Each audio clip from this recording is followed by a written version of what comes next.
minutes in real time, including the time on the ladder at the top, because I'm not that tall. I need a ladder up at the top, and I need to get down to the floor for the bottom.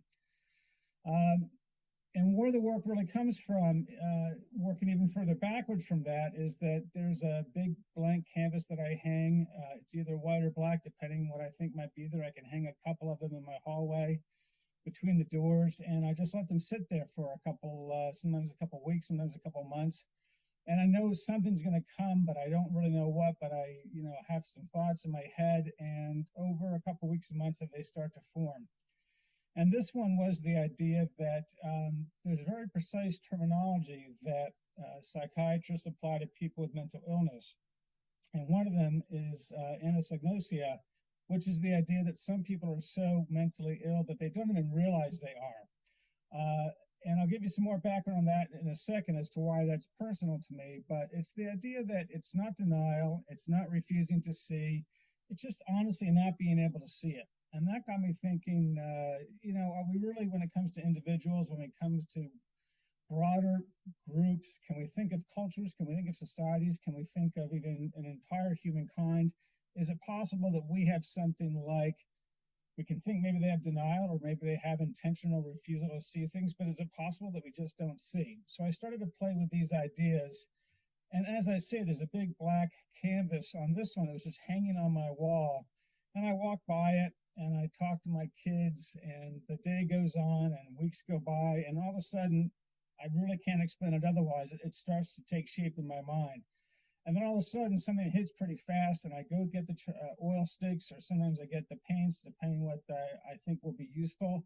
And as you can see, it's text art. A lot of what I see starts to come out in words.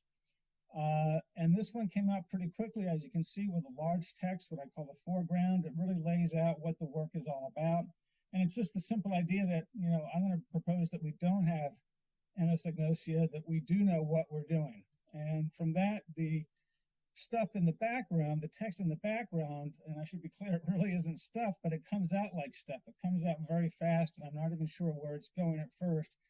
But it came out at the end. It's like, here are the consequences, at least as I see it. Personally, I never want to put my view onto anyone or suggest as to what people should think, but I'm going to let you know what I think.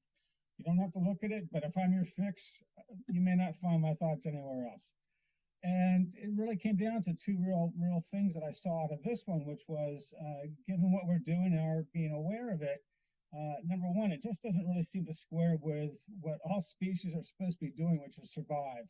And the second one is that, it really doesn't seem to be squaring with any kind of moral or ethical or spiritual or faith construct anybody seems to want to have or purport to have across the globe, not just Western.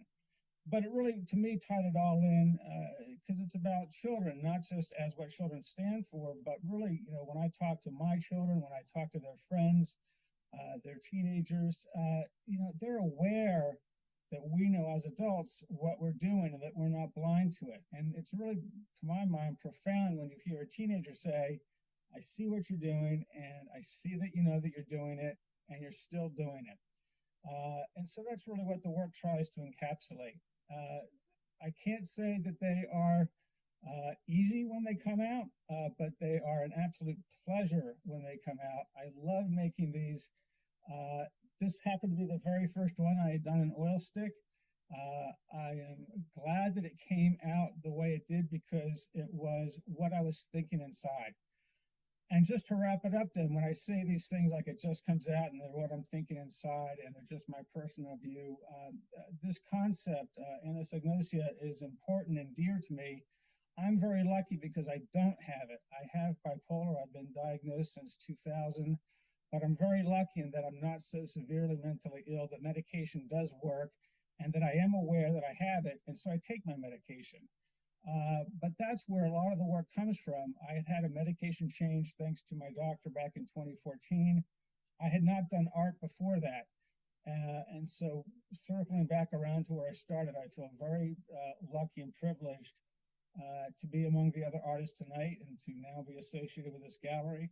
And I'll stop there. Thank you.